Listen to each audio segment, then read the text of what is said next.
Number one is something I hear every single day as a professional dryer vent cleaner, doing about 5 to 7 different houses a day. And that is, I don't know how the vent gets clogged. I clean that windscreen every time I do laundry. Every time I do laundry, I'm obsessed. I clean that lint screen. I don't know how it could get clogged. Well, cleaning that lint screen doesn't matter at all. Yeah, it's good. If you don't do it, then it could cause damage and it could get clogged. But that is just one small step in keeping your dryer safe from fires, because the lint gets past that screen. That screen blocks a little bit, but 95% of it gets through, and it'll get clogged in that lint trap area. It'll get clogged inside the inside of your dryer, and that's where all the heat is. And then it will clog the vent, and it will make you not have good airflow, which will cause problems with the dryer and potential fire hazard. So just cleaning the lint tray is not enough. You need to deep clean the whole system at least once a year.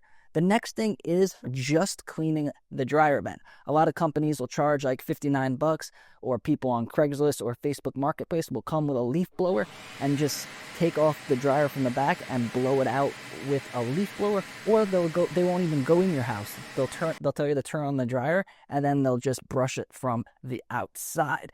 This is really bad because you're ignoring the most important part when keeping your house safe from a fire with your dryer, and that is the inside of the dryer. Depending on what type of machine you have, the whole back panel will come off, and you should see all the lint that I've found inside of these, and that is where the actual fires start. Or different types of machines, you might only be able to remove the pipe in the back and clean in there, but make sure you do it at least once a year. A lot of people will tell me, oh, we had another company clean our dryer vents every year, but then when I take off the back of the machine, I could tell it has not been cleaned in like 10 or 20 years. Next is not checking the outside vent. Some people will just blow it out or clean it from the inside, and if it's on the roof, either a 1-story or 2-story, no one has ever been up on that roof and checked that vent since the house was built. A lot of companies won't include it in the dryer vent cleaning process, and this is the number one reason why I see people can't use their dryers because it's clogged, and that is because there's a huge piece of lint blocking the vent on the roof or on the side of the house, or there's a screen meant to keep animals out that is going to block the airflow. And no matter what you do from the inside, there is no way to remove lint that's blocking the exit vent. So if you hire someone to clean your dryer vent, make sure they clean the outside vent, whether it's on the roof or the side, or if you do it yourself, safely check it yourself. Next is skipping your annual dryer vent cleaning. If you do laundry, if there's more than 2 people in the house, definitely have your dryer vent whole system cleaned once a year.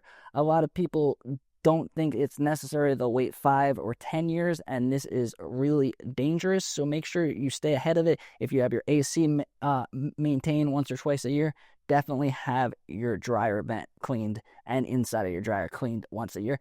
And next one is the big one, is not using the right transition vent. Transition vent is the vent that connects your dryer to your wall, which is very important, because if you use a plastic, vinyl, or a foil one, this is a huge fire hazard, and then that'll connect the fire from just your dryer and just ruining your appliance to the structure of your actual house. So use a metal foil vent. I recommend Dryer Flex. It's the safest one that I've seen, and if you want to get your own Dryer Flex dryer vent, check out the link down below.